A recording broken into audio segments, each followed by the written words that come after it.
ፋኖ ብሔራዊ ኃይል የወሎ ቤት አማራ ቀጠና የህዝብ ግንኙነት መምሪያ ኃላፊ ነኝ። እንግዲህ የአማራ ህዝብ እንደሚታወቀው ለህሉናችን ተጋድሎ ያደረግን 2 አመታት አልፈዋል በትጥቅ ትግል። በዚህ ሂደት ትግላችን ከሚፈልጋቸው ነገሮች አንዱ መሪ ድርጅት እንደሆነ ይታወቃል። መሪ ድርጅት የአማራ ፋኖ ብሔራዊ ኃይል ተመስርቷል። እንግዲህ በ13 ሴንትራል ኮማንድ አባላቶች እየተመራን ያለንበት ሁኔታ ነው ያለው። እነዚህ 13 ሴንትራል ኮማንድ አባላቶች እየመሩን በቀጣይ ድርጅቱን በደንብ የማጠናከርና ቀሪ ስራዎችን የመስራት ስራው እንዳለ ሆኖ ማለት ነው። ከዚህ ጋር ተያይዞ እንግዲህ በእኛ በወሎ ቤት አማራ ቀጠና በርካታ ተጋድሎችን እያደረግን እንገኛለን። በአምስቱ የወሎ ቤት አማራ ቀጠና ስር የሚንቀሳቀሱ የአማራ ፋኖ ብሔራዊ ኃይል የወሎ ቤት አማራ ቀጠና ማለት ነው 5 ኮሮች አሉ። ግዙፉ የላስታ አሳምነው ኮር አለ። ምስራቅ አማራ ኮር 1 እና ኮር 2 ልጅ ኢያሱ ኮርና ንጉስ ሚካኤል አሊ ኮር 5ቱ ኮሮች እንግዲህ በርካታ ትንቅንቅና ተጋድሎችን እያደረግን እንገኛለን።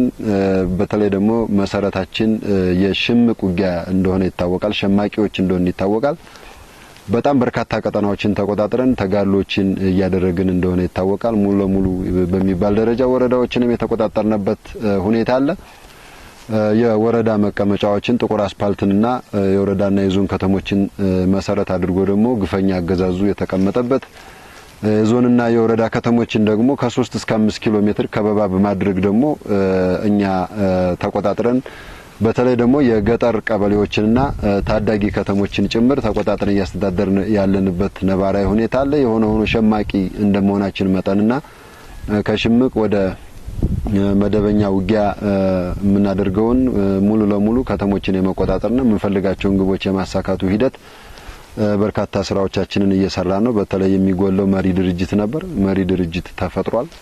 በቀጣይ ደግሞ አጠናክረን የምንቀጥልበት ሁኔታ ይኖራል ማለት ነው። ከዚህ ጋር ተያይዞ እንግዲህ አገዛዙ በውጊያ ያልቻለውን በሐሰት ፕሮፓጋንዳ በቅስቀሳ በጣም ጠንካራ ስራዎችን እየሰራ እንደሆነ እያየን ነው። ህዝባችንን እያስገደደ በአዳራሽ በመሰብሰብ በሰንበት በቤተክርስቲያን በመስጊድ እየሄደ እድሮችን እያስገደደ ህዝብ በመሰብሰብ በሐሰት ፕሮፓጋንዳ ህዝቡን የማደንቆር ስራ እየሰራ ነው። ህዝቡን የማሰላቸት ስራ እየሰራ ነው።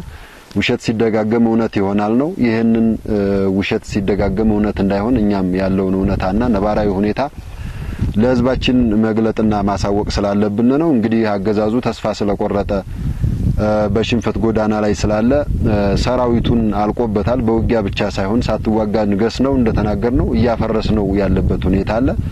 ነባሩ ጦር ሙሉ ለሙሉ ፈርሶ ወደ ፋኖ የሚገባው ወደ ፋኖ ገብቷል። ወደ መሄጃው የሚሄደው ወደ መሄጃው የሄደበት ሁኔታ አለ። ከዛ ጋር ተያይዞ ሰራዊቱ ስላለቀበት ምልምል ሰራዊቱ አሁን ለብ እያሰለጠነ እያመጣ ያለበት ሁኔታ አለ። ወጣቶችን ከተለያየ የሀገሪቱ አካባቢዎች እያፈሰ ዩኒቨርሲቲዎች ሳይቀር ቤተክርስቲያን፣ የጤና ተቋማቶች ወጣቶች በሚዝናኑባቸው አካባቢ ጭምር እያፈሰ እያሰለጠነ እያመጣ ያለበት ሁኔታ አለ። ከዚህ ጋር ተያይዞ በዚህ ደረጃ የመጣ ሰራዊት ነው ያለው። ይሄ ሰራዊት ደግሞ በውጊያ ብቻ አይፈርስም። አጋጣሚውን ካገኘው ወደ ፋኖ መግባት የሚፈልግ ነው። ብቻ በሆነ ሆኖ ኮብልሎ ወደ ቤተሰቡ መሄድ የሚፈልግ ሰራዊት ጋር ከፍተኛ የሆነ የመካናይዝድ ጦር አለው በምድርም ባየርም።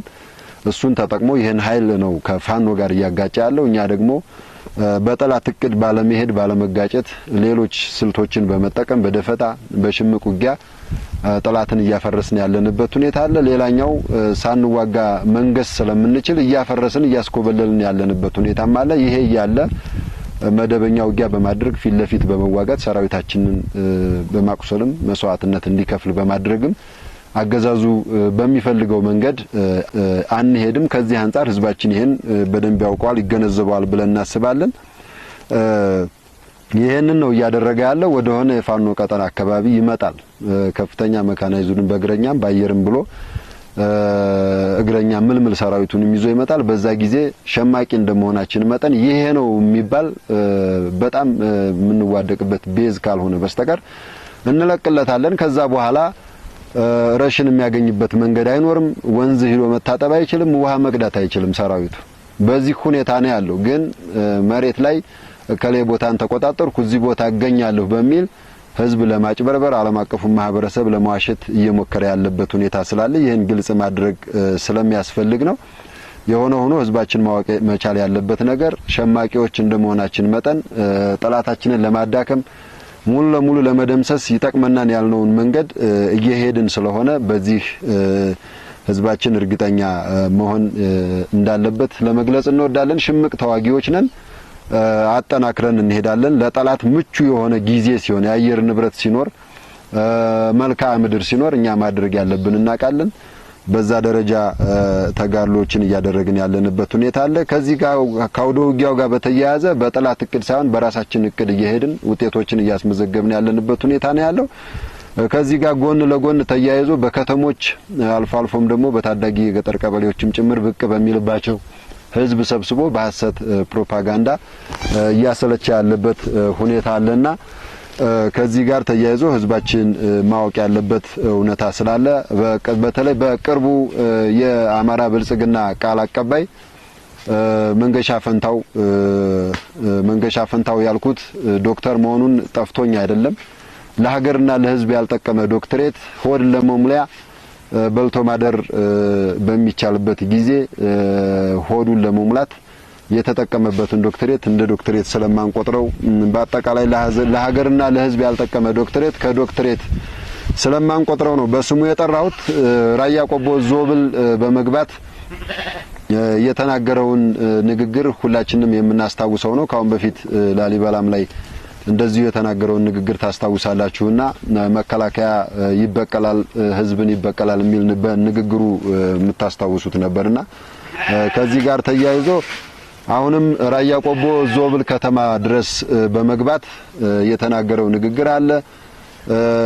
ህወሓት እዚሁ ዞብል ስር ምሽግ እየጫረ ባለበት ነባራዊ ሁኔታ ልጆቻችሁ አማራነታቸው ምን ላይ ነው? ህወሓት ላይ አንድ ጥይት አይተኩሱም፣ እኛ ጋር ግን ለአማራ ህዝብ ጥቅም ነው በሚል ትንቅንቅ ውስጥ ናቸው ያሉት በሚል የተናገረውን ንግግር ህዝባችን የሚያስታውሰው ነውና ከዚህ አንፃር አሁንም የፕሮፓጋንዳ ቅስቀሳ ዘመቻቸው ምንድነው? ህዝብን ከህዝብ በማጋጨት በዛ መካከል የራሳቸውን ጥቅም ለማስከበር እየሄዱበት ያለው ርቀት የተሸነፉ መሆናቸውን የሚያሳይም ጭምር በመሆኑ ይህንን ህዝባቸውን እንዲያውቀው እንፈልጋለን። ህዝባችን በቅጡ እንዲገነዘበው እንፈልጋለን። ይገነዘበዋልን ብለን እናውቃለን።